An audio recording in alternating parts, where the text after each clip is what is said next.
வணக்கம். என் லைஃப்ல இந்த மாதிரி ஒரு பெயின்ஃபுல்லான ஒரு சுச்சுவேஷனை நான் ஃபேஸ் பண்ணதே கிடையாது. மனசு முழுக்க வலி வலி மட்டும்தான்.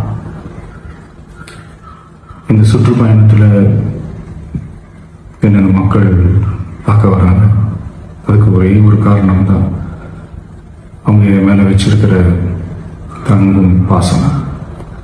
அந்த அன்புக்கும் பாசத்துக்கும் நான் எப்பவும் கடமைப்பட்டிருக்கிறேன். அதனால தான் இந்த சுற்றுப்பயணத்தில் மற்ற எல்லா விஷயங்களையும் தாண்டி மக்களுடைய சேஃப்டி, அதில் எந்த காம்ப்ரமைஸும் பண்ணிடக்கூடாதுன்றதுக்காக தான் அது என் மனசில் ரொம்ப ஆழமாக இருக்கும் அந்த எண்ணம். அதனால தான் இந்த அரசியல் காரணங்கள் எல்லாத்தையும் தவிர்த்துட்டு ஒதுக்கி வச்சுட்டு மக்களுடைய சேஃப்டி மட்டும் மைண்டில் வச்சுக்கிட்டு அதுக்கான இடங்களை சூஸ் பண்ணுறது, அதுக்கான இடங்களை பார்த்து பெர்மிஷன் கேட்கறது, போலீஸ் டிபார்ட்மெண்ட்டில் அதை ரிக்வெஸ்ட் பண்ணி கேட்போம். ஆனால் நடக்கக்கூடாதது நடந்துருச்சு. நான் மனுஷன் தானே. அந்த நேரத்தில் அத்தனை பேர் பாதிக்கப்பட்டு இருக்கும்போது எப்படி அந்த ஊரை விட்டுட்டு என்னால் கிளம்பி வர முடியும்? நான் திரும்ப அவங்க போகணும்னு இருந்துச்சுன்னா அது ஒரு காரணம் காட்டி அங்கே வேற சில பதட்டமான சுச்சுவேஷன்ஸ், வேற சில அசம்பாவிதங்கள் அந்த மாதிரி எதுவும் நடந்துடக்கூடாதுன்றதுக்காக தான் நான் அவாய்ட் பண்ணேன். இந்த நேரத்தில் சொந்தங்களை இழந்து தவிக்கிற இத்தனை குடும்பங்களுக்கும் என்னுடைய ஆழ்ந்த இரங்கலை தெரிவிச்சுக்கிறேன். எனக்கு தெரியும், என்ன சொன்னாலும் இது ஈடையாகாதுன்னு எனக்கு தெரியும்.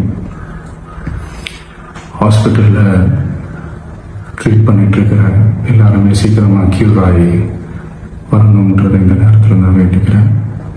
கூடிய சீக்கிரமே உங்கள் எல்லாரையும் நான் சந்திக்கிறேன். இந்த நேரத்தில் எங்களுடைய வலிகளை, எங்களுடைய நிலைமையை புரிஞ்சுக்கிட்டு எங்களுக்காக பேசின அரசியல் கட்சிகளை சார்ந்த நண்பர்கள், தலைவர்கள் அனைவருக்கும் என்னுடைய நன்றியை தெரிவிச்சுக்கிறேன். கிட்டத்தட்ட ஒரு 5 மாவட்டத்துக்கு பிரச்சாரத்துக்கு போனோம். இந்த மாதிரி எதுவுமே நடக்கலாம். ஆனால் கரூரில் மட்டும் ஏன் எப்படி நடக்குது, எப்படி நடக்குது? மக்களுக்கு எல்லா உண்மையும் தெரியும். மக்கள் எல்லாத்தையும் பார்த்துக்கிட்டு இருக்கிறாங்க. கரூரை சேர்ந்த அந்த மக்கள் அந்த உண்மையெல்லாம் வெளியில சொல்லும் போது எனக்கு கடவுளே நேரில் வந்து இறங்கி அந்த உண்மைகள்லாம் சொல்ற மாதிரி எனக்கு தோணுச்சு.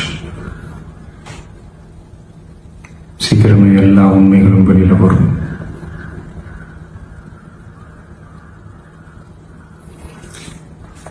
எங்களுக்கு தரப்பட்ட இடத்துல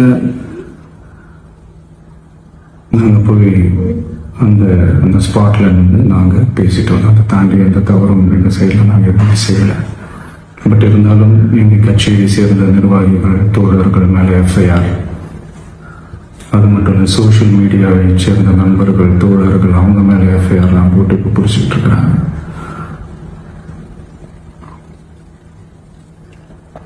சிஎம் சார், உங்களுக்கு ஏதாவது இந்த பழி வாங்கணும் அப்படின்ற எண்ணம் ஏதாவது இருந்துச்சுன்னா என்ன வேணாலும் பண்ணுங்க. அவங்க மேல கை வைக்காதீங்க. நான் ஒன்று வீட்டில் இருப்பேன், இல்லை நான் ஆஃபீஸில் இருப்பேன்.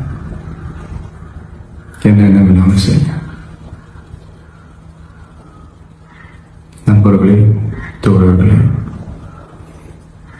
நம்மளோட அரசியல் பயணம் இன்னும் ஸ்ட்ராங்கரா, இன்னும் தைரியத்தோட கண்டினியூ ஆகும்.